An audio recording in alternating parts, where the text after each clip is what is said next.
कब से रह रहे हैं आप यहाँ पर? 20-25 साल हो गए इस गली के लिए। अब ये बताइए, आप बुजुर्ग हैं तो आपके घर में जवान लड़कियां भी होंगी, मकान टूट जाएंगे, कहाँ लेके जाएंगे जवान लड़कियों को? कुछ सोचा है? क्या सोचेंगे जब यहाँ की जब सरकार सारे में यही कह रही थी कि जहाँ झुकी वही मकान, दिल्ली मांगे कमल निशान, कहाँ गए वो वायदे अब इनके? अब कहाँ चले गए इनके वो वायदे? और ये केजरीवाल ने भी यही कहा था कि हाँ जी एक भी मकान नहीं टूटेगा, जहाँ है वहीं रहेंगे, सारी सुविधा भी यहाँ पर दे रखी है। तो उससे पहले कोई नहीं आया, ना किले वाले आए कहने के लिए, ना चौकी थाने वाले आए।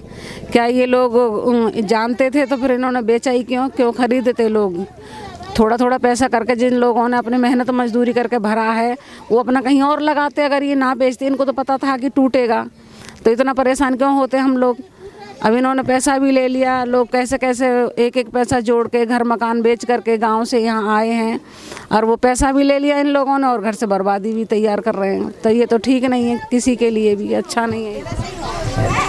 तो एक और बात निकल के सामने आई, जितने लोगों से बातचीत कर रहे हैं नई नई चीज़ें सामने आ रही हैं कि पुलिस वालों को पता था, पुरातत्व विभाग को भी पता था कि यहाँ ज़मीन टूटेगी, उसके बावजूद भी धोखा देके इन लोगों को ज़मीन बेच दी गई। और लोगों से बातचीत करने की कोशिश करते हैं। भाई साहब भी यहाँ मौजूद हैं। आपके यहाँ भी नोटिस लगा है, आपके मकान भी टूटने के कगार पर है? हाँ, बगल में नोटिस लगा है। आपके भी टूटेंगे?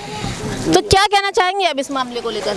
देखो, टूटना तो नहीं चाहिए। मोदी ने भी कहा है कि काफ़ी टाइम से रहेगा। ठीक है आपकी बात, लेकिन जब नोटिस लग गए हैं कि 15 दिन में ये जगह तोड़ दी जाएगी, अनऑथराइज है, प्रयास है तो नहीं टूटे। अच्छा, ठीक है, हम लोग आगे भी बढ़ के पहुँचेंगे। ठीक है, आगे हम लोग बढ़ेंगे, इसके लिए जो करना पड़े। तो कितने साल से रह रहे हैं वैसे आप यहाँ पे? हमें अप्रॉक्सी 28 साल हो गए। 28 साल आपको भी हो गए? हाँ जी, हाँ जी।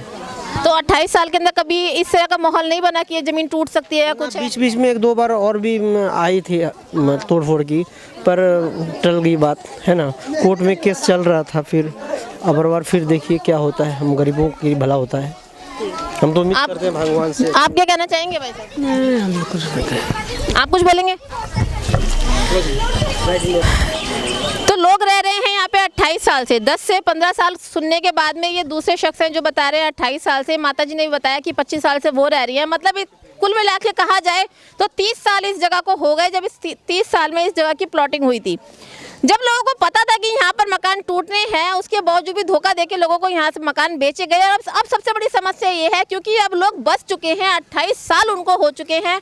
28 साल के अंदर एक एक तन मन का पैसा उन्होंने जोड़ जोड़ के इस मकान को बनाया है। अब पूरी जिंदगी की पूंजी उनकी 1 मिनट में तोड़ दी जाएगी। पीला पंजा आके सारा का सारा अपने अंदर उसको ग्रैब कर लेगा। अब समस्या ये है कि वो तो अपना काम करके चला जाएगा, लेकिन उसके बाद जो ये रोती बिलखती जनता रह जाएगी, ये कहाँ जाएगी? सरकार को इस सब के बारे में सोचना चाहिए, क्योंकि सरकार पब्लिक से है, पब्लिक सरकार से नहीं है। बहुत बड़ा सवाल यहाँ पर है, सच है, कड़वा है, लेकिन सरकार जो है वो पब्लिक से ही है। अगर पब्लिक को इस तरह से परेशान किया जाएगा, पब्लिक ने अगर विद्रोह कर दिया, तो कौन सी सरकार और कौन सा भारत? बात मेरी कड़वी जरूर है, लेकिन बिल्कुल सच है। सरकार को इस चीज़ पर सोचना चाहिए, इस चीज़ का जायजा लेना चाहिए कि जिन महिलाओं की सुरक्षा की बात सरकार करती है, वो महिलाएं इस वक्त रोड पे आने की कगार पे खड़ी हैं। उनके लिए सरकार ने क्या किया? बहुत बड़े बड़े वादे मोदी सरकार करती है, हमारी केजरीवाल सरकार करती है।